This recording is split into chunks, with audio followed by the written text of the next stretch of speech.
जय हिंद बच्चों। आज हम बात करने वाले हैं प्लेन मिरर के बारे में। प्लेन मिरर क्या होता है, इमेज फॉर्मेशन इससे कैसे होगा, इमेज की प्रॉपर्टीज़ क्या क्या होंगी, और अगर प्लेन मिरर के सामने किसी भी ऑब्जेक्ट को मूव कराया जाए तो उसका इफेक्ट क्या रहेगा, ये सारी बातें आज हम डिटेल में पढ़ेंगे। स्टार्ट करते हैं। फर्स्ट टॉपिक है हमारा प्लेन मिरर। देखिए प्लेन मिरर क्या होता है। सिंपली अगर हम बात करें, जैसे हमने बात मिरर की करी थी, तो मिरर में हमने क्या पढ़ा था कि अगर किसी भी ग्लास प्लेट के एक फेस पे पॉलिश कर दी जाती है और लाइट उसके दूसरे फेस से रिफ्लेक्ट होने लगती है, that is called the mirror. और अगर ये प्लेट प्लेन हुई नेचर वाइज, सिंपली अगर एक प्लेन ग्लास प्लेट के एक फेस पे पॉलिश कर दी जाए और दूसरे फेस से लाइट का रिफ्लेक्शन कराया जाए तो इसको बोला जाता है प्लेन मिरर। एक फेस से पॉलिश कर देते हैं और दूसरे फेस से जब लाइट का रिफ्लेक्शन होता है, then this is called the plane mirror. अब देखिए जब हम प्लेन मिरर की बात करते हैं तो प्लेन मिरर में एक बात तो कॉमन है, जैसे किसी भी सरफेस से लाइट का जब रिफ्लेक्शन होता है तो लॉज ऑफ रिफ्लेक्शन फॉलो करने पड़ते हैं। वहाँ पे लॉज ऑफ रिफ्लेक्शन है वो फॉलो होते हैं, उसी को हम बोलते हैं रेगुलर रिफ्लेक्शन। तो अगर हम प्लेन मिरर की भी बात करते हैं तो प्लेन मिरर में भी अगर रिफ्लेक्शन होता है तो यहाँ भी लॉज ऑफ रिफ्लेक्शन वर्क करते हैं, क्योंकि प्लेन मिरर के थ्रू होने वाला जो रिफ्लेक्शन है वो रेगुलर रिफ्लेक्शन की कैटेगरी में आता है। और लॉज क्या है, एक बार फिर से हम रिवाइज कर लेते हैं लॉज को। जैसे ये आपकी इंसिडेंट रे है, इंसिडेंट रे, ये आपकी रिफ्लेक्टेड रे है, और जिस पॉइंट पे ये इंसिडेंट हुआ that is called the point of incidence, और यहाँ पे एक परपेंडिकुलर ड्रॉ किया जाएगा that is called the normal, that is called the normal. तो अगर हम इसकी बात करते हैं रिफ्लेक्शन की, रिफ्लेक्शन थ्रू प्लेन मिरर, तो प्लेन मिरर से जब रिफ्लेक्शन होता है तो क्या होता है यहाँ पे, तो प्लेन मिरर की बात कर रहे थे, ये है आपका नॉर्मल। और जब हम नॉर्मल की बात करते हैं तो देखिए according to the laws of reflection आपकी इंसिडेंट रे, रिफ्लेक्टेड रे और नॉर्मल तीनों कैसे होते हैं, एक ही प्लेन में होते हैं। और साथ ही साथ जब हम बात करेंगे तो ये angle of incidence, angle of incidence क्या होगा, इंसिडेंट रे और नॉर्मल के बीच का एंगल, एंगल ऑफ इंसिडेंस आई और एंगल ऑफ रिफ्लेक्शन आर भी इक्वल होंगे। दैट मीन्स जब भी हम रिफ्लेक्शन की बात करेंगे तो रिफ्लेक्शन की प्रोसेस में जो आपके लॉज हैं एट द प्लेन मिरर, सारे लॉज फॉलो होंगे। क्लियर। अब देखिए बात करें अगर हम प्लेन मिरर से इमेज फॉर्मेशन की, कि कोई भी प्लेन मिरर इमेज फॉर्मेशन कैसे करता है, तो सिंपल लॉज ऑफ रिफ्लेक्शन इसमें फॉलो किए जाते हैं और उन्हीं लॉज के बेस में क्या होता है, इससे इमेज फॉर्मेशन होता है। हम वन बाई वन समझेंगे कि कोई भी प्लेन मिरर इमेज फॉर्मेशन कैसे करता है।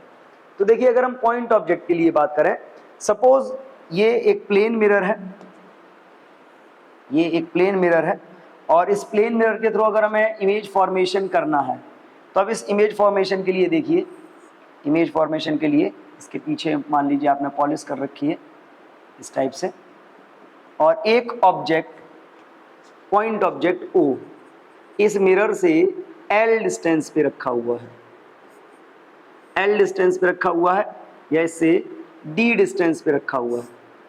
कैसे होगा इसका इमेज फॉर्मेशन, तो उसके लिए एक सिंपल देखिए, सिंपली हम लॉज को फॉलो करेंगे। सपोज इस पॉइंट से एक लाइट रे मिरर के यहाँ पे इंसिडेंट होती है, यहाँ पे इंसिडेंट होगी, इंसिडेंट होने के बाद क्या होगा, जिस पॉइंट पर ये इंसिडेंट हुई, ये इस पॉइंट पे हम नॉर्मल ड्रॉ करेंगे।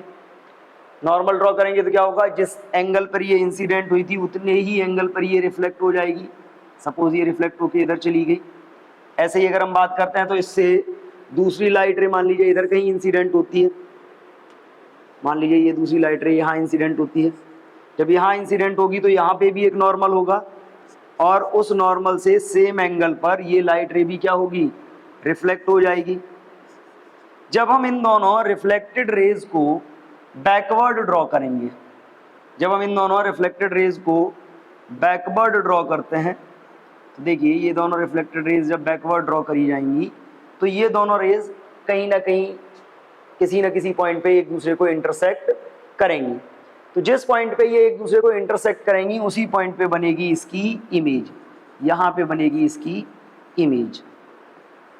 अब यहाँ पे एक बात बड़ा क्लियर समझ लीजिए, ये था आपका ऑब्जेक्ट।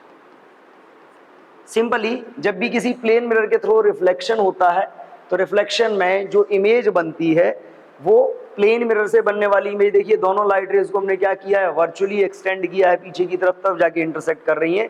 यानी कि प्लेन मिरर में बनने वाली जो इमेज होती है वो कैसी होती है, वर्चुअल होती है, वर्चुअल इमेज का फॉर्मेशन होता है। अब इस वर्चुअल इमेज की अगर हम बात करें तो ये वर्चुअल इमेज सेम साइज और सेम डिस्टेंस पे बनती है, सेम साइज की बनती है और सेम डिस्टेंस पे बनती है। साइज की भी हम बात करेंगे जब हम एक्सटेंडेड ऑब्जेक्ट लेंगे, अभी हम बात करते हैं डिस्टेंस की। डिस्टेंस क्या है, तो हम ये लिख सकते हैं image is virtual and formed at same distance, same distance. अब देखिए सेम डिस्टेंस की अगर आप बात करते हो, सेम डिस्टेंस हमने बोल तो दिया, अब इसको हम प्रूव करके भी दिखाते हैं कि इमेज का जो फॉर्मेशन होगा वो सेम डिस्टेंस पर ही होगा। तो अब देखिए प्रूव करने के लिए हम क्या करते हैं, हम सिंपल फिर से एक केस लेंगे, या इसी केस में अगर हम बात करें तो इस केस में देखिए हम इसको इससे ज्वाइन करते हैं। इस पॉइंट को मान लीजिए आप O और इस पॉइंट को मान लीजिए आप I, ये हो गया आपका A, ये हो गया आपका B। क्लियर, हम इसको इससे ज्वाइन करते हैं, ज्वाइन करेंगे O को I से, ज्वाइन करने पे देखिए सपोज ये पॉइंट आपका आ गया C। क्लियर, ये पॉइंट आपका C आ गया। अब इस पॉइंट के लिए अगर आप बात करते हो तो एक सिंपल सी बात देखो, ये एक ट्राइंगल बन रहा है, सपोज ये एंगल आपका कितना है, थीटा। अगर ये एंगल थीटा है तो ये एंगल भी थीटा होगा। अगर इसी सिचुएशन में हम बात करते हैं और हम इस नॉर्मल को एक्सटेंड करते हैं, कंटिन्यू रखते हैं पीछे की तरफ, तो अब देखिए नॉर्मल जब एक्सटेंड करोगे तो अगर ये एंगल थीटा है, ये एंगल थीटा है, तो क्या होगा, नॉर्मल और इसके बीच का एंगल थीटा था, मतलब ये एंगल भी कितना होगा, थीटा।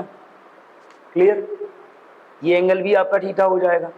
अब यहाँ पे देखो ये एंगल थीटा है, अगर ये एंगल थीटा है इसका मतलब क्या हुआ कि सपोज ये एंगल अगर आप x मान रहे हो तो जितना एंगल ये होगा उतना ही एंगल ये भी होगा।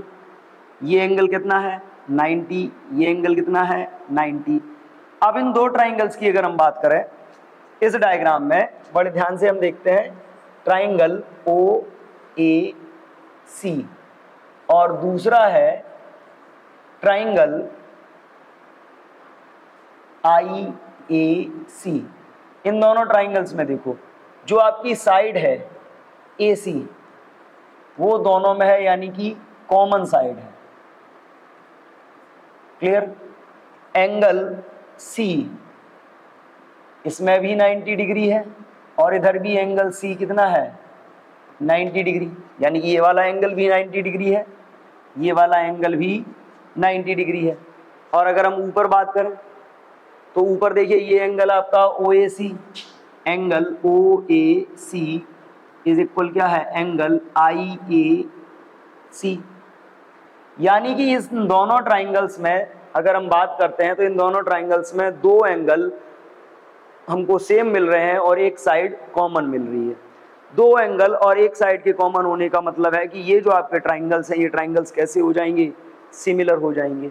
और अगर ये ट्राइंगल्स सिमिलर हो जाएंगे तो हम ये कह सकते हैं कि दो एंगल और एक साइड कॉमन होने का मतलब है देन वी कैन से जो आपकी डिस्टेंस ये होगी OC होगी वो IC के इक्वल होगी।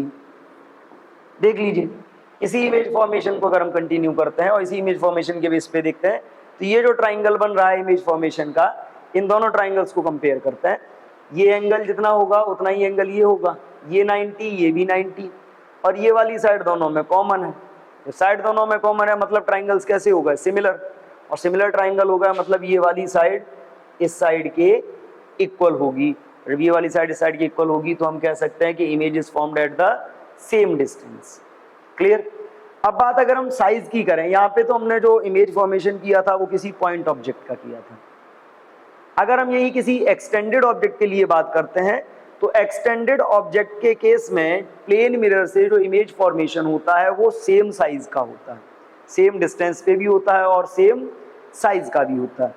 उसको भी चेक कर लेते हैं। अब यहाँ पे देखिए अगर हम बात करते हैं इसके लिए एक्सटेंडेड ऑब्जेक्ट के लिए, फॉर एक्सटेंडेड ऑब्जेक्ट। अब एक्सटेंडेड ऑब्जेक्ट का केस देखिए, सपोज ये एक मिरर है, सपोज एक मिरर है,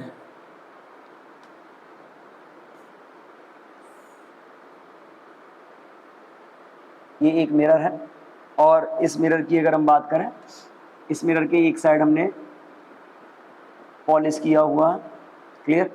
एक ऑब्जेक्ट इस मिरर से डी डिस्टेंस पे यहां पे रखा जाता है। सपोज ये एक ऑब्जेक्ट रखा हुआ है यहां। अब इस ऑब्जेक्ट का इमेज फॉर्मेशन करना है। सपोज हमने यहां पे रखा ये ऑब्जेक्ट, इमेज फॉर्मेशन। अब इमेज फॉर्मेशन के लिए एक सिंपल सी बात समझिए, लॉज ऑफ रिफ्लेक्शन इसमें यूज होंगे। और लॉज ऑफ रिफ्लेक्शन को जब हम यूज करते हैं तो सिंपली सपोज एक लाइट रे इससे यहां जाती है, लाइट रे यहां जाएगी और रिफ्लेक्ट होके वापस लौट जाएगी।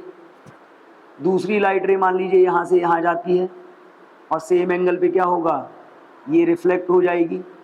अगर हम यहाँ पे नॉर्मल ड्रॉ करते हैं और उस नॉर्मल के रिस्पेक्ट में अगर बात करें तो नॉर्मल के रिस्पेक्ट में देखिए, सपोज यहाँ पे हमने नॉर्मल ड्रॉ किया है, जितना एंगल ऑफ इंसिडेंस था उतने ही एंगल पे ये रिफ्लेक्ट हो गई। यानी कि अगर हम इस दोनों को बैकवर्ड एक्सटेंड करते हैं, इसको हम बैकवर्ड एक्सटेंड करेंगे तो ये जाएगी। मान लीजिए ये ऑब्जेक्ट आपका ए था, ए बी था, तो ये अगर बी था तो यहाँ पे इसका क्या मिल गया, बी डैश। ऐसे ही हम बात करते हैं इसके लोअर एंड की। अब देखिए लोअर एंड के लिए, सपोज लोअर एंड के लिए लाइट रे जाती है यहाँ से, टकराएगी और रिफ्लेक्ट होके वापस आएगी, क्योंकि ये 90 डिग्री पे है, वापस आ गई। दूसरी लाइट रे हम यहाँ से लेते हैं कि सपोज दूसरी लाइट रे यहाँ से जाती है इधर, दूसरी लाइट रे की अगर हम बात करते हैं तो यहाँ पे देखिए ए है, सपोज दूसरी लाइट रे यहाँ जाती है, ये जाएगी। अब देखो यहाँ पे जो नॉर्मल होगा ये उस नॉर्मल से सेम एंगल क्रिएट करती हुई इधर रिफ्लेक्ट हो जाएगी। अगर आप इन दोनों को भी क्या करते हो, एक्सटेंड करते हो बैकवर्ड, एक्सटेंड करोगे वर्चुअली, तो क्या होगा, ये दोनों भी एक पॉइंट पे जाके इंटरसेक्ट कर जाएंगी।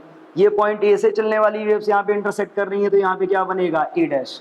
अब देखिए जो आपका पॉइंट बी था उसका इमेज मिला आपको बी डैश, ए पॉइंट का इमेज मिला आपको ए डैश। दैट मीन्स फाइनली हमारी इमेज बनने वाली है, वो हमारी इमेज बनेगी यहाँ पे, ये हो गई आपकी image A dash B dash. अब देखिए image A dash B dash object के सेम साइज की है। अगर सेम साइज की अगर हम बात करते हैं तो सेम साइज को प्रूव करने के लिए भी यहाँ पे समझ लीजिए ये सेम साइज है। कैसे होगा, क्योंकि ये दोनों लाइट रेज कैसी हैं, पैरेलल, और पैरेलल लाइट रेज के बीच की जो डिस्टेंस होती है वो हमेशा इक्वल रहती है। तो इस बेसिस पे हम कह सकते हैं कि ये जो लाइट रेज हैं वो कैसी हैं, सेम, दोनों लाइट रेज पैरेलल हैं। दैट मीन्स द इमेज जो फॉर्म हो रही है वो सेम साइज की हो रही है। क्लियर। ये तो एक्सटेंडेड ऑब्जेक्ट के लिए था कि सेम साइज। लेकिन अगर मान लीजिए कि कोई भी ऑब्जेक्ट सपोज मिरर के जस्ट फ्रंट में ना रखा होके उससे किसी एंगल पे रखा हो, तो हम इमेज फॉर्मेशन कैसे कर सकते हैं।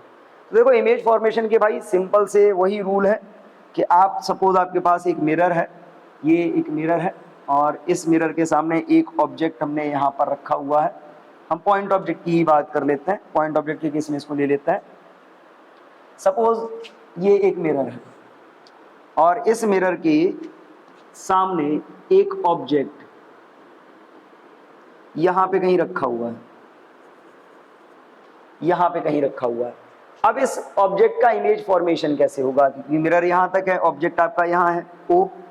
अब देखिए इमेज फॉर्मेशन के लिए सिंपल वही कि यहां से दो लाइट रेज जाएंगी, एक लाइट रे ये जाएगी, जिस पॉइंट पे ये इंसिडेंट हुई है उस पॉइंट पे अगर हम नॉर्मल देखें, ये उस पॉइंट पर नॉर्मल है, जितने एंगल पर ये आई थी ये उसी एंगल पे यहाँ से रिफ्लेक्ट हो जाएगी।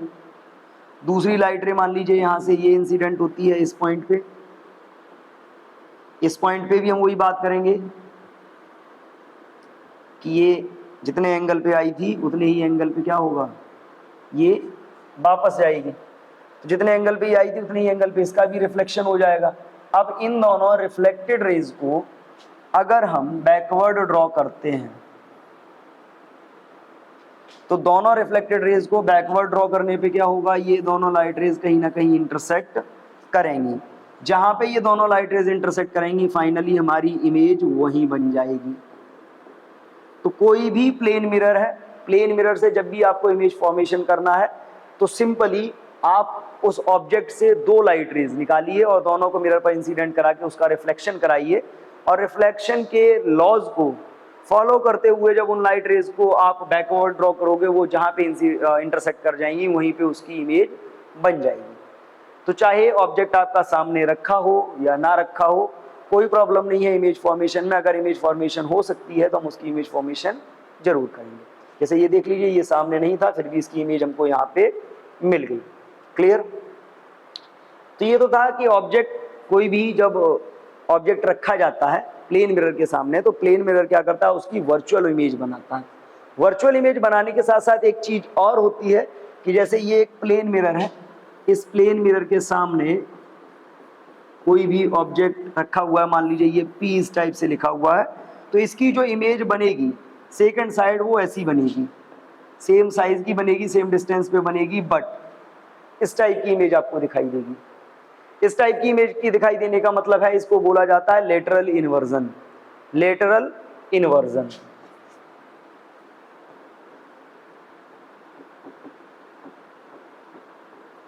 लेटरल इन्वर्जन का मतलब होता है कि जो राइट है वो लेफ्ट अपीयर होता है और जो लेफ्ट है वो राइट अपीयर होता है। ये प्लेन मिरर से बनने वाले इमेजेस की एक फंडामेंटल प्रॉपर्टी है और हमेशा इमेज ऐसी ही बनेगी, यानी कि जो लेटर्स हैं वो आपको मिरर इमेज में उल्टे दिखाई देंगे। क्लियर? अब देखिए, इमेज बनती है प्लेन मिरर के बीच, कैसे बनती है हमने उसकी भी बात की। अब अगर हम बात करें कि सपोज कि देखिए, अगर दो मिरर एक दूसरे के सामने रखे जाएं तो उन दोनों और उनके बीच में अगर कोई ऑब्जेक्ट रखा जाता है तो कितनी इमेज बनेगी, इसकी भी हम बात करेंगे। कंडीशंस आपके पास दो है कि अगर दोनों मिरर एक दूसरे के पैरेलल रखे हुए हैं। फर्स्ट कंडीशन में आता है हमारा when two mirrors are parallel to each other। Suppose आपके पास दो मिरर हैं, एक मिरर आपका ऐसा रखा हुआ है, दूसरा मिरर आपका ऐसा रखा हुआ है। दोनों मिरर एक दूसरे के पैरेलल रखे हैं और दोनों के बीच में कोई ऑब्जेक्ट रखा हुआ है। दोनों के बीच में कोई ऑब्जेक्ट यहाँ पे मान लीजिए रखा हुआ है, तो क्या होगा, कितनी इमेजेस इसकी फॉर्म होंगी। तो देखिए, पैरेलल वाले केस में अगर हम बात करते हैं, दो मिरर एक दूसरे के अगर पैरेलल हैं, दोनों मिरर एक दूसरे के पैरेलल हैं, तो पैरेलल वाले केस में जो आपका नंबर ऑफ इमेज रहता है, नंबर ऑफ इमेज, वो आपका रहता है इनफाइनाइट।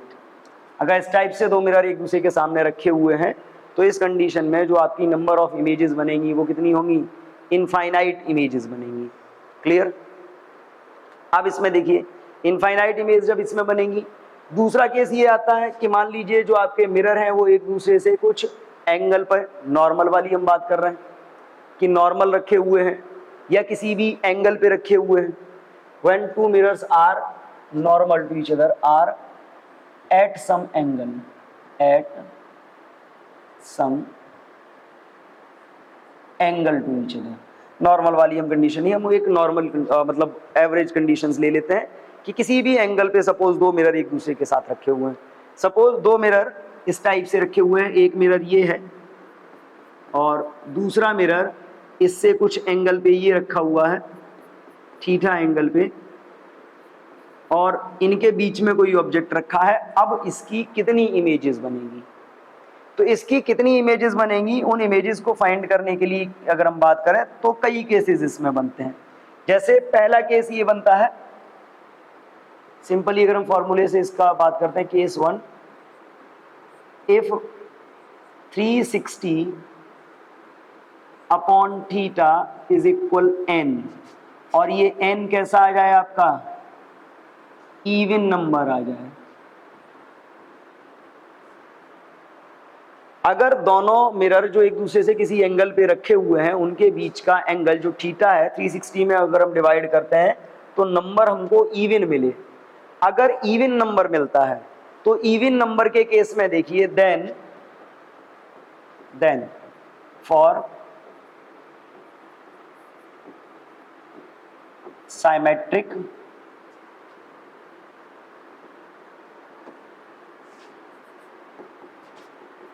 एंड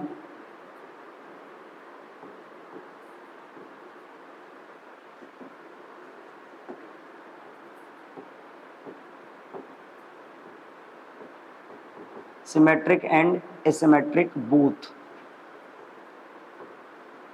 अब देखिए इस कंडीशन में अगर चाहे जो आपका ऑब्जेक्ट है चाहे वो सिमेट्रिकली प्लेस किया गया हो या एसिमेट्रिकली प्लेस किया हो, दोनों ही कंडीशंस में जो आपका नंबर ऑफ इमेज रहेगा, जो आपका नंबर ऑफ इमेज रहेगा वो आपका रहेगा n-1। अब देखिए सिमेट्रिक और एसिमेट्रिक का मतलब क्या है कि जैसे मान लीजिए कोई दो मिरर हैं, एक दूसरे से कैसे रखे हुए हैं, इस टाइप से रखे हुए हैं, और मैं ये कहता हूँ एक ऑब्जेक्ट यहाँ रखा है। अगर ऑब्जेक्ट की बात करी जाए, मान लीजिए ये एंगल आपका 40 डिग्री है और ये एंगल भी 40 डिग्री है, टोटल एंगल 80 डिग्री है।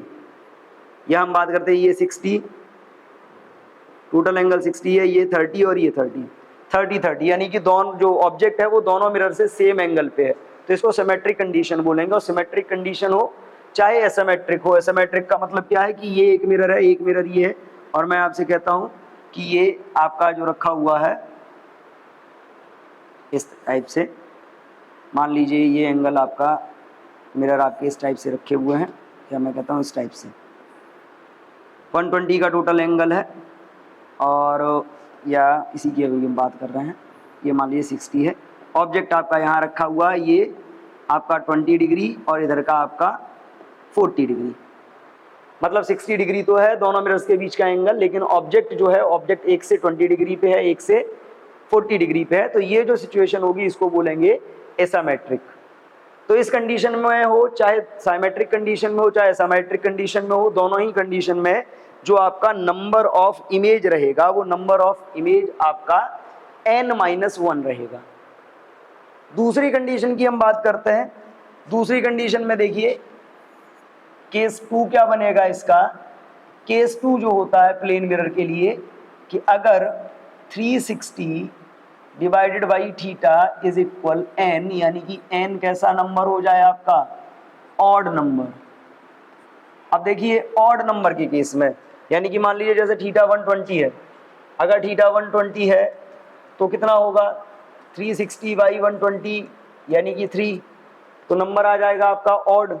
अगर एक दूसरे से 120 डिग्री पे रखे हुए हैं मिरर्स तो ऑड नंबर आएगा। अब इस ऑड नंबर के केस में अगर हम बात करते हैं तो ऑड नंबर के केस में समझ लीजिए, ऑड नंबर के केस में क्या होगा, कंडीशन वही बनेगी देन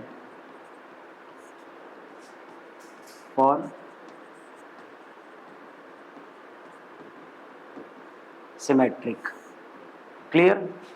और दूसरा कंडीशन इसमें बनेगा कौन सा,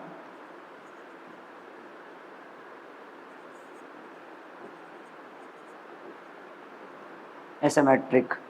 अब देखिए साइमेट्रिक में अगर हम बात करते हैं तो इसमें भी क्या रहेगा, इसमें भी जो नंबर ऑफ इमेजेस रहेगा वो कितना रहेगा, n-1। सिंपल। इसमें भी अगर हम बात करते हैं तो इसमें भी जो आपका नंबर ऑफ इमेज रहेगा वो आपका रहेगा n-1।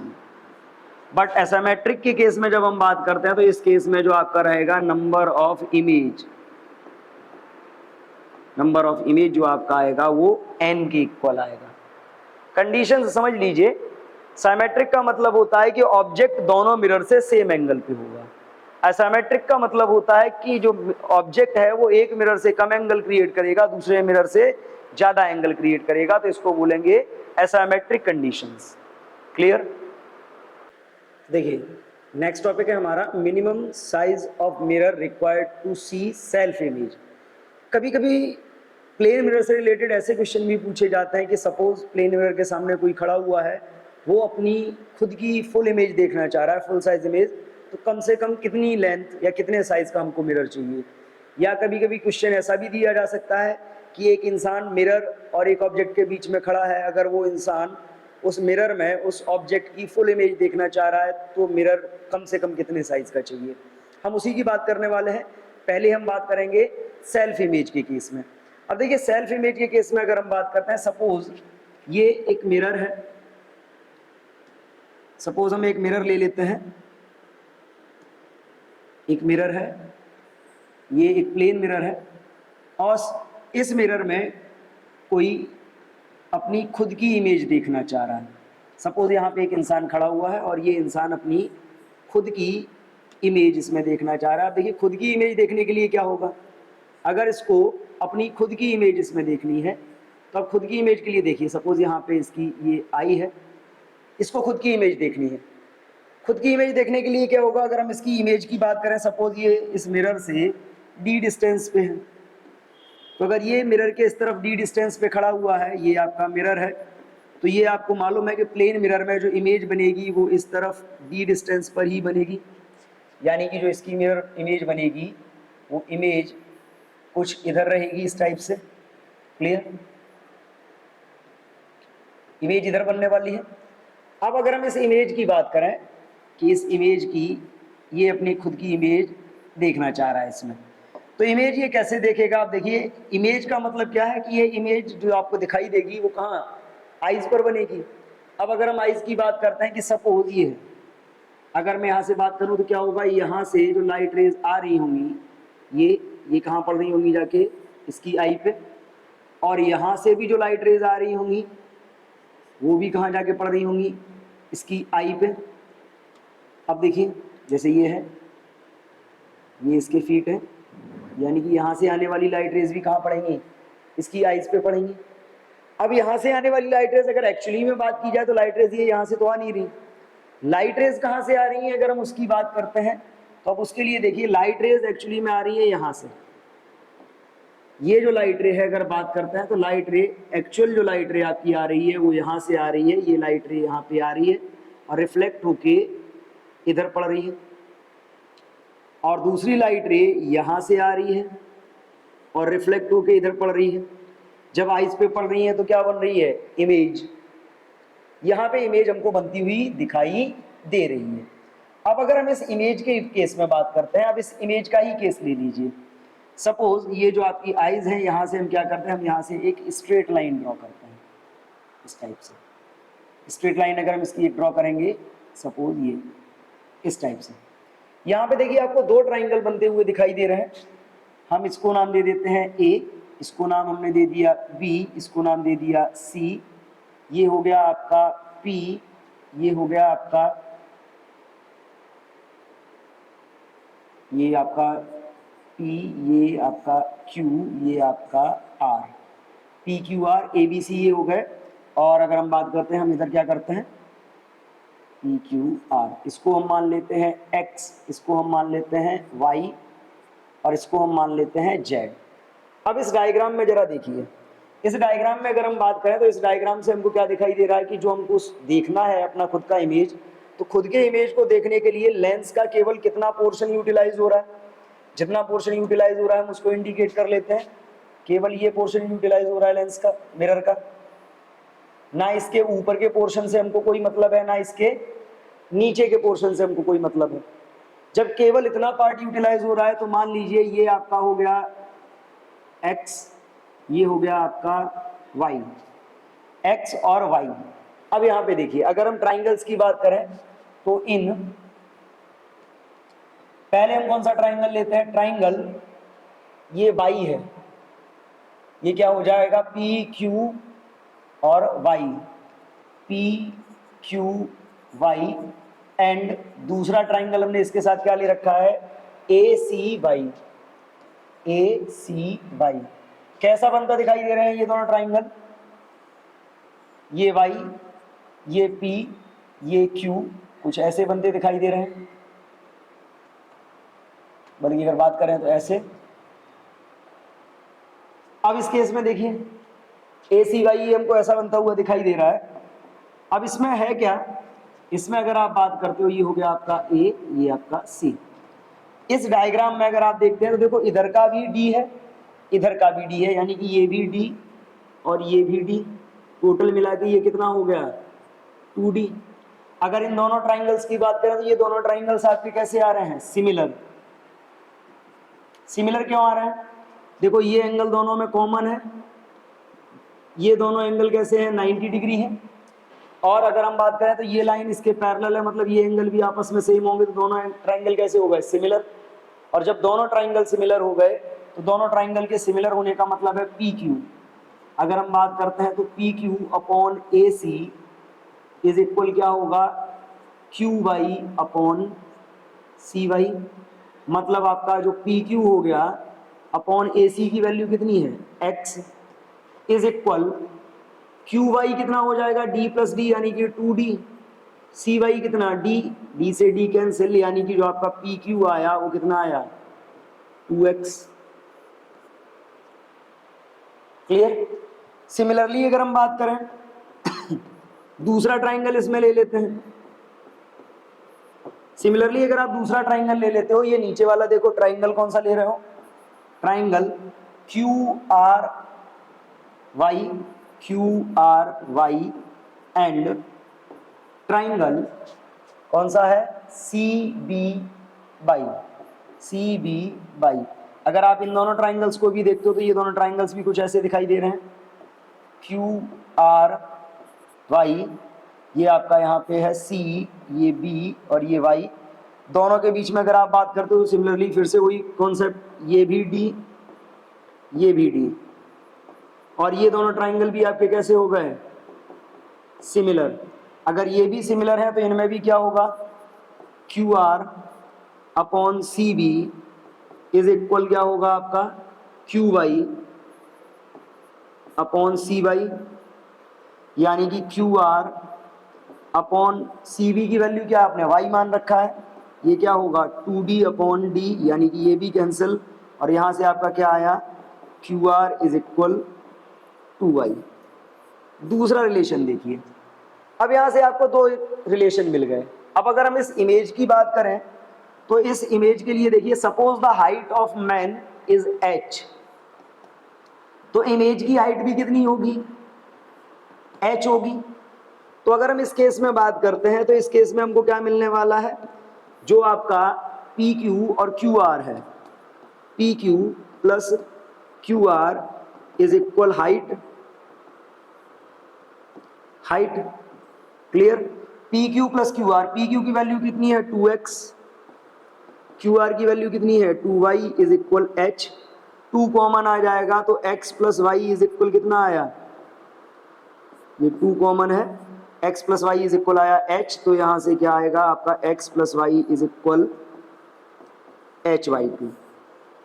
अब ये x प्लस वाई क्या है, ये x प्लस वाई है आपका size of mirror, size of mirror required. Clear. यानी कि कोई भी इंसान अगर किसी प्लेन मिरर में अपनी खुद की फुल इमेज देखना चाह रहा है तो उसे कम से कम अपनी हाइट की हाफ यानी कि आधी हाइट का मिरर चाहिए होगा, और इसको हम प्रूव कर रहे हैं by using simple laws of reflection. Clear. ये तो बात थी खुद की। मान लीजिए केस चेंज होता है, केस चेंज होता है और मान लीजिए आपसे ये बोला जाता है कि सपोज, दूसरा केस ये आता है कि आपको जो देखना है minimum size of plane mirror to see image of any object, object की इमेज। सपोज आपके पास यहाँ पे एक मिरर है, इस मिरर में, इस मिरर के सामने यहाँ पे मान लीजिए एक इस टाइप से, यहाँ पे इस टाइप से ये एक पेड़ है और इस पेड़ की कंप्लीट इमेज देखनी है, किसमें, इस मिरर में। और अगर बात करी जाए सपोज ये जो आपका ट्री है यहाँ पे, इसकी हाइट कितनी है h हाइट का है, इसकी कंप्लीट इमेज इसमें देखनी है। और जो ऑब्जर्वर है, मान लीजिए ऑब्जर्वर आपका कहीं यहाँ खड़ा हुआ है, क्लियर, ऑब्जर्वर इसमें पूरी हाइट इसकी देखना चाह रहा है, कंप्लीट इमेज। अब देखिए इसकी कंप्लीट इमेज देखने के केस में क्या होगा, ऑब्जर्वर यहाँ पे है, let we consider that the distance of observer from the mirror is a and the distance of plant from the observer is b। ये डिस्टेंस b है, आगे की डिस्टेंस a है, पीछे की डिस्टेंस b है। अब इसकी कंप्लीट इमेज देखनी है। कंप्लीट इमेज देखने के लिए देखिए मिरर से टोटल डिस्टेंस कितनी है a प्लस बी, यानी कि जो इसकी इमेज बनेगी इधर वो कितनी डिस्टेंस पे बनेगी जाके a प्लस बी पे। यहाँ पे आपका जो होगा इमेज जो बन रहा होगा वो कुछ इस टाइप का, ऐसा बन रहा होगा, क्लियर। अब देखिए इसका कंप्लीट इमेज इसको दिखाई देगा। कंप्लीट इमेज कैसे दिखाई देगा, यानी कि इमेज के इस टॉप, इमेज जो है इमेज के टॉप से आने वाली लाइट रे, यानी कि यहां से ये जो लाइट रे है, सिंपली अगर हम बात करते हैं,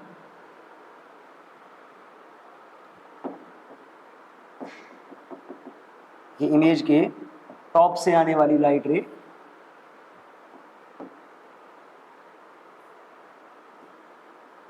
इमेज के टॉप से आने वाली लाइट रे और इमेज के बॉटम से आने वाली लाइट रे, दोनों कहाँ पड़ेंगी, इस ऑब्जर्वर की आंख पे पड़नी चाहिए। दोनों जब ऑब्जर्वर की आंख पे पड़ेंगी तो ये मिरर उसको दिखाई देगा, ये ट्री उसको दिखाई देगा। अब एक्चुअली में ये लाइट रेज यहां से आ रही हैं, इसका मतलब क्या है कि जो लाइट रेज होंगी वो इस पॉइंट से आई होंगी, इधर से रिफ्लेक्ट होके ये इस पे पड़ी होंगी, और दूसरी लाइट रे आई होगी यहां से रिफ्लेक्ट हुई होगी ये, और यहां से रिफ्लेक्ट होके ये भी इस पे पड़ी होगी। अब इस केस में देखिए, इस केस में हम फिर से वही करते हैं, हम इसको यहां से एक प्लेन लाइन हम ड्रॉ कर लेते हैं, लाइन ड्रॉ करते हैं हम ऐसा। अब इस केस में देखिए, अगर इस केस में हम बात करते हैं तो देखो यहाँ पे भी फिर से ट्राइंगल हमको कुछ बनते हुए दिखाई देंगे। ट्राइंगल्स को हम नाम दे देते हैं, ये ट्राइंगल है हमारा P, ये ट्राइंगल है हमारा, इसको हम नाम देते हैं P, ये हो गया हमारा पॉइंट Q, ये हो गया हमारा R, ये हो गया S, ये T, ये U, और ये पॉइंट हमने ले लिया V। अब इसमें भी देखो, इसमें भी अगर हम बात करते हैं तो इसमें बहुत कॉमन सा कि जो मिरर का साइज होगा वो मिरर का साइज कितना होगा, जितना हमको चाहिए, ये चाहिए हमको A और सपोज ये वाला पार्ट है B, तो रिक्वायर्ड साइज कितना है हमारे लिए, केबल जो यूजफुल है वो A+B है रिक्वायर्ड साइज। अब A तो हम इसको नहीं मान सकते, इसको हम मानते हैं X, इसको हम मानते हैं Y, क्लियर, इसको हम मानते हैं Y। तो रिक्वायर्ड साइज इज इक्वल क्या हो गया, X+Y। हमको इसी की वैल्यू कैलकुलेट करनी है। अब इसकी वैल्यू को कैलकुलेट करने के लिए देखिए सिंपली हम ट्राइंगल्स का कंपैरिजन करते हैं। अब इसमें देखो, पहले अगर हम यहाँ पे बात करें इन ट्राइंगल, पहला ट्राइंगल क्या है आपका PRS एंड दूसरा ट्राइंगल क्या है PQV, ट्राइंगल PQV। अब देखो दोनों ट्राइंगल्स की अगर हम ज्योमेट्री देखते हैं तो दोनों ट्राइंगल्स कुछ सिमिलर हमको दिखाई देंगे ऐसे, ये आपका A+B है इधर, और ये कितना है आपका केवल A है, क्लियर। ये आपने मान रखा है X, ये पॉइंट है आपका P, ये है आपका Q, ये है V, ये है R और ये है S। अब यहाँ पे देखो ये दोनों ट्राइंगल्स कैसे आपको मिल रहे हैं, सिमिलर। जब दोनों ट्राइंगल आपको यहाँ पे सिमिलर मिल रहे हैं तो सिमिलर ट्राइंगल्स की थ्योरम आप अप्लाई कर सकते हो, the ratio of side is always equal. तो इसका देखो, इसका परपेंडिकुलर कितना है, देन अगर आप बात करते हो RS अपॉन क्या हो जाएगा QV is equal SP upon VP। तो ये आपका क्या आया, RS अपॉन QV की वैल्यू कितनी है X, SP देखो S से P, A+B ये था, A ये था, A+B ये है, A ये है, तो ये क्या हो जाएगा 2A+B upon A, clear. X आपका उधर चला जाएगा, X इधर मल्टीप्लाई होके आया तो ये आपका क्या आया, RS is equal X into 2A+B upon A, clear. दूसरा हम देखते हैं, दूसरे ट्राइंगल का पेयर लेते हैं हम इन ट्राइंगल, दूसरा ट्राइंगल कौन सा, PST एंड ट्राइंगल PVU। इन दोनों को देखो, इन दोनों की ज्योमेट्री भी कुछ ऐसी दिखाई दे रही है,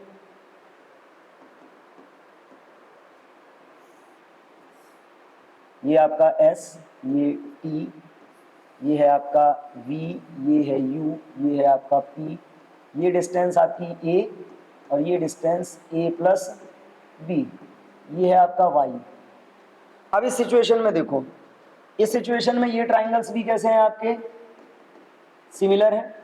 सिमिलर ट्राइंगल होने का मतलब है S T upon U V, ये u था, S T upon U V is equal क्या होगा, S P upon V P. Clear. अगर आप यहां से एस टी की बात करते हो तो S T upon U V की वैल्यू क्या है, वाई, ये हो जाएगा आपका 2a प्लस बी अपॉन ए।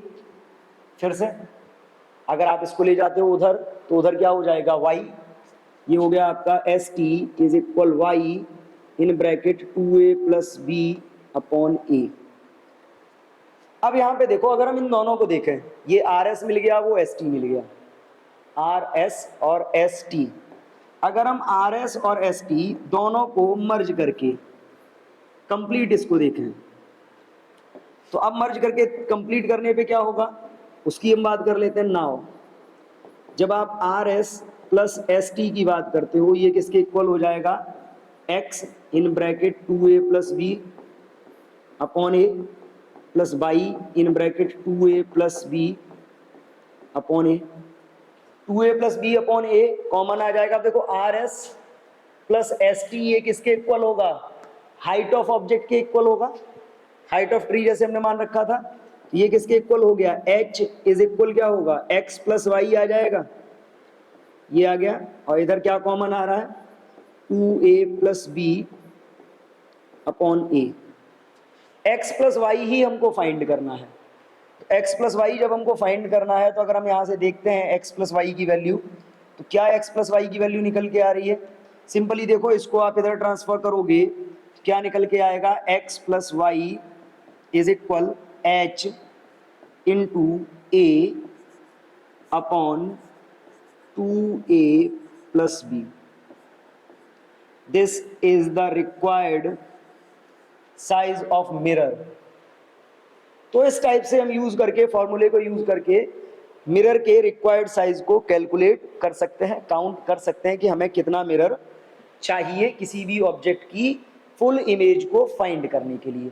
सेल्फ के केस में तो मालूम पड़ ही गया था कि हाफ साइज का चाहिए, बट अगर किसी अदर ऑब्जेक्ट की इमेज आप देखना चाह रहे हो तो अदर ऑब्जेक्ट की इमेज के लिए हमको इतना चाहिए। यहाँ पे h क्या है, h ऑब्जेक्ट की हाइट है, a is the distance of observer from the mirror and b is the distance of object from the observer. और इस केस में क्या होगा, जो ऑब्जर्वर होगा वो ऑब्जेक्ट और इमेज दोनों, ऑब्जेक्ट और मिरर दोनों के बीच में लिया जाएगा। क्लियर है, ऑब्जेक्ट और मिरर के बीच में। तो हम इस टाइप से कैलकुलेट कर सकते हैं। सिंपल हमने लॉज ऑफ रिफ्लेक्शन लगाया है, ज्योमेट्री को फॉलो किया है और ये हमारा आ गया। इसके अलावा प्लेन मिरर में एक और इंपॉर्टेंट कॉन्सेप्ट होता है जो बहुत ज्यादा पूछा जाता है, वो होता है मोशन ऑफ इमेज का।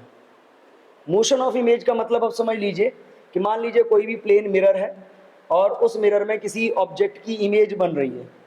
मान लीजिए हमारे पास एक मिरर है और इस मिरर में मैं बात करता हूँ कि सपोज ये मिरर है और इस मिरर में किसी ऑब्जेक्ट की इमेज बन रही है इस टाइप से। मान लीजिए ये प्लेन मिरर है, तो एक कॉमन सी बात समझिए, एक ऑब्जेक्ट मान लीजिए यहाँ पे रखा हुआ है, इस ऑब्जेक्ट की डिस्टेंस इससे कितनी है, d।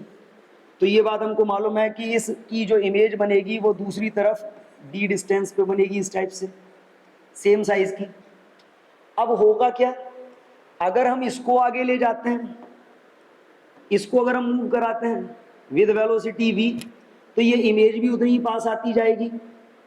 अब देखो, अगर ये डायरेक्शन आपने पॉजिटिव ले रखा है, ये डायरेक्शन कैसा ले रखा है, पॉजिटिव, तो अगर ये v होगा तो ये कितना कैसा हो जाएगा, ये माइनस v कंसीडर किया जाएगा, ये v वेक्टर तो ये माइनस b वेक्टर, क्योंकि ये अपोजिट डायरेक्शन में है। तो जब ऑब्जेक्ट मूव करेगा तो इमेज भी मूव करेगी। अब एक कंडीशन इसमें अगर हम और इंक्लूड कर लें कि मिरर ही मूव कर रहा है, तो कुछ और भी चेंजेस आ सकते हैं। तो फाइनली हम एक ऐसा फॉर्मूला फाइंड करेंगे जिसमें किसी भी टाइप की मोशन हो तो हम कैलकुलेट करके बता सकें कि इमेज किस वेलोसिटी से मूव करती हुई हमको दिखाई देगी। अब यहाँ पे देखो, अगर हम अभी मिरर को स्टेबल मान लेते हैं तो स्टेबल मानने के केस में क्या होगा, जो आपका वेलोसिटी ऑफ ऑब्जेक्ट है वो किसके इक्वल है, वो है माइनस वेलोसिटी ऑफ इमेज। ये दोनों वेलोसिटीज अभी हमने किसके रेस्पेक्ट में ले रखी हैं, मिरर के रेस्पेक्ट में। किसके रेस्पेक्ट में, मिरर के।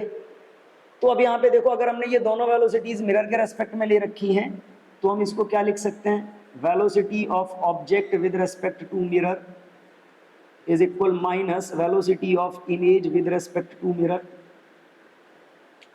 एक कॉमन फॉर्मूला आपको मालूम है कि जो आप लिखते थे ना, v a b vector is equal क्या होता था, v a vector minus v b vector. ये कॉमन फॉर्मूला होता है। अगर आप इस कॉमन फॉर्मूले को यूज करते हो तो इस कॉमन फॉर्मूले को यूज करने के बाद आपको एक सिंपल कॉन्सेप्ट मिलेगा। क्या कॉन्सेप्ट होगा वो आप समझ लीजिए कि अगर आप इसको लिख रहे हो तो आप इसको क्या लिख सकते हो, velocity of object minus velocity of mirror is equal minus velocity of image minus velocity of mirror. Clear. अब इसको जरा ध्यान से देखिए, इसको अगर हम ध्यान से सॉल्व करते हैं तो ये क्या आएगा आपका, velocity of object minus velocity of mirror is equal क्या होगा, minus velocity of image plus velocity of mirror. V i को आप इधर ले आइए और बाकी इन दोनों को आप उधर ले जाइए। वी आई इधर आएगा पॉजिटिव हो जाएगा, वी एम उधर जाएगा पॉजिटिव हो जाएगा। तो देखो वी एम एक पहले से था, एक ये हो जाएगा तो क्या हो जाएगा, टू वी एम वेक्टर, और वी ओ उधर जाएगा माइनस का हो जाएगा two minus v o vector. ये जो आपका फॉर्मूला आएगा, ये फॉर्मूला आपका होगा वेलोसिटी ऑफ इमेज का। क्लियर। वेलोसिटी ऑफ इमेज का। अगर आपका मिरर रेस्ट में है तो देखिए, अगर मिरर रेस्ट में होगा तो वी एम कितना रखा जाएगा, जीरो। वी एम जीरो रखा जाएगा तो v i vector is equal minus v o vector. देख लीजिए, आपको लौट के वहीं से फिर हम आ गए। तो ये कॉमन कॉन्सेप्ट है। अब इस केस में एक बात समझ लीजिए, जो वेलोसिटीज होंगी along the motion of object अगर ले रहे हो तो पॉजिटिव ली जाएगी। अगर मिरर आपका इधर जा रहा है तो वी एम पॉजिटिव होगा, और मिरर अगर इस तरफ आ रहा है तो क्या होगा, वी एम निगेटिव लिया जाएगा। इसमें हम सिंपल कोऑर्डिनेट्स यूज करने वाले हैं। क्लियर। तो इनकी जो कैलकुलेशंस होगी वो सिंपल कोऑर्डिनेट्स के थ्रू होगी। इसी में एक केस और बनता है कि ऑब्जेक्ट है, मिरर कैसा कर रहा है, ऑब्जेक्ट के परपेंडिकुलर मूव कर रहा है। दूसरा ऐसा भी हो सकता है कि mirror up and down motion कर रहा हो। तो जब अप एंड डाउन मोशन होता है, केस वन अगर हम यहाँ पे बात करें, केस वन जो आपका आ रहा है ये कैसा है, जो v वेक्टर है that is perpendicular to the mirror, ये मिरर के परपेंडिकुलर है।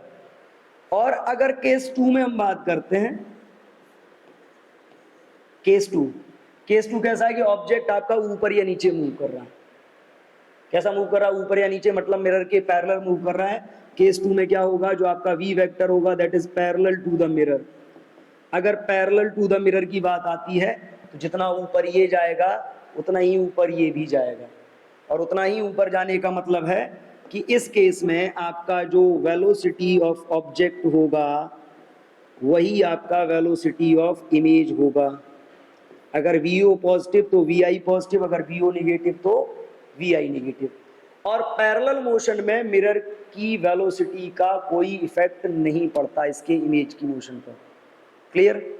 तो ऑब्जेक्ट जब मूव करता है in front of any plane mirror तो क्या क्या चेंजेस आते हैं, उसकी इमेज किस टाइप से मूव करती है, तो उसको कैलकुलेट करने के लिए हम ये फॉर्मूला यूज कर सकते हैं। और इस फॉर्मूले में आप कोऑर्डिनेट्स को यूज करके वैल्यूज प्लेस करते जाइए, आपको इमेज की वेलोसिटी मिलती जाएगी। क्लियर है। तो आज हमने जो स्टडी किया वो प्लेन मिरर का कंप्लीट कॉन्सेप्ट था। आज के लिए इतना ही, फिर मिलेंगे नेक्स्ट वीडियो में। तब तक के लिए थैंक यू एंड जय हिंद।